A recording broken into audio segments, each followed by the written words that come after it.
Nang lingkod mi nga ni guys, kaya ang mga nag-exam mga mabata, gipapalayuan sa mga maestra, kaya di daw ka-concentrate mo nangita, may kalingkuran, diri may nakakalingkod. A few moments later. Atong waton sinang silya, unsay kuan nila. Tambay-tambay sa una day, wag gini mga bangkuan day. Ano yung mga bangkuan sa una? Kanalin na, wag yun na sa una. Mag-flag ceremony sa una ka to sa oval. Yan na na yung swimming pool. Isang gimana sih, Mom? Si Sir. Oh, Mom.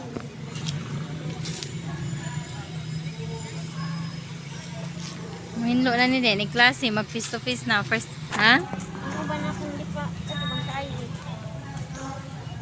Ma.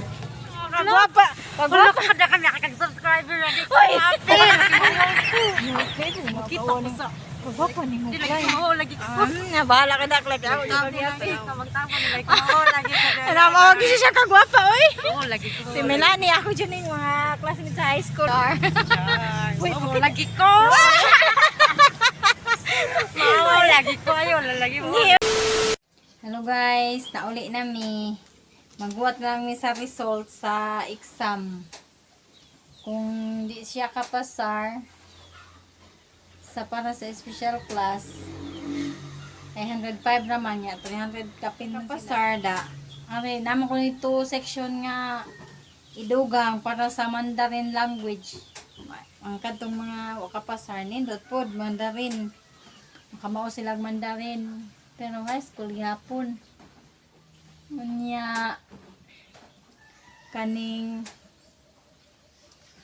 nakoy naka-istorya dito ba nakatuo akong luha estudyante si Awan siya mo grade 7 niya wa siya naka-take sa STE niya gusto siya mo take. Unya nakaila sa mga uban akong subscriber niya pwede lang nako naaman siya na eskwela sa dool sa eskwela sa dool sa City High. Niguro lang siya iya, wala siya mama, wala siya papa, niya nagtrabaho kuno siya. Mo siya kabantay, wa siya kuan sa STE niya. Kanang yang na siya maguwang. Pero naminyo nawa na sad kuno diri. Unya na siya maguwang usa, patay na sa daw.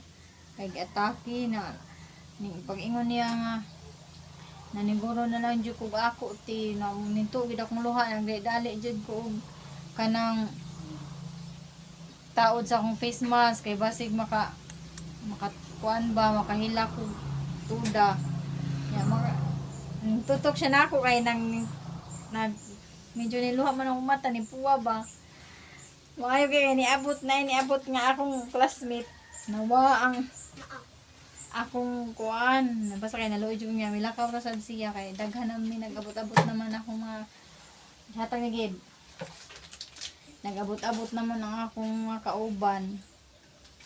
Nakaluha jud ko. Pero anyway, mag-shoutout dai ko karon. Mag-shoutout ko sa akong igagaw nga nasa Tandag, Surigao. Okay ba asa sa Surigao nga Sorba o Norte basta kay Surigao. Mga aranyo diha si Kuya si Manoy Jeffrey Aranyo ug siyang mga anak, iyang pamilya, shout out ko siyang igsuon ug iyang pamilya si Ate Evelyn Kalajisan ug sa kang Manang Jocelyn. Ang buto okay ba sa apelyido siyang bana Jocelyn o okay ba basta igsuon na sa mga Aranyo first degree kasi nako sila. Upat na sila si Ate Amel to sa Sweden. Shout out ninyo og sa tanan akong mga subscriber. Sa tanan akong mga subscriber nga support sa ako mga viewers, silent viewers. Salamat kay ninyong tanan. Salamat. Bye-bye. Mao lang to. Bye-bye. Thank you.